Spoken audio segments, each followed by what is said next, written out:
अदानींनी माझं सरकार पाडलं, ब्लॅक अँड व्हाईट मुलाखतीत उद्धव ठाकरेंचा आरोप.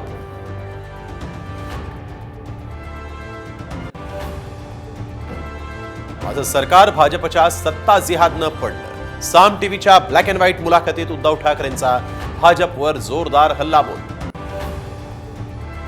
महाराष्ट्र धर्म वाचवण्यासाठी आमचं धर्मयुद्ध, राऊत यांचं फडणवीसांच्या वोट जिहादला प्रत्युत्तर. मराठा समाजाला विरोध करणाऱ्याला पाडा, जरांगेंचं येवल्यातून आवाहन. तर आम्ही आरक्षणाला विरोध केलाच नाही, भुजबळांचा जरांगेंना टोला. काकींना आत्ताच कसा नातवाचा पुळका आला. बारामतीतल्या प्रचार सभेत अजित पवारांचा प्रतिभा काकींना सवाल. तर या आधीही त्यांनी प्रचार केलाय, पवारांचंही उत्तर. बाळासाहेबांच्या स्मृतिदिनी शिवाजी पार्कवर नाही तर बीकेसी मध्ये धडकणार उद्धव ठाकरेंची तोफ. शिवसेनेची मुंबईमध्ये प्रचार सभा. गुजरातमधून येणाऱ्या कंटेनरची तपासणी करा, महाराष्ट्रात पैसे वाटपासाठी वापर होत असल्याचा राऊतांचा आरोप.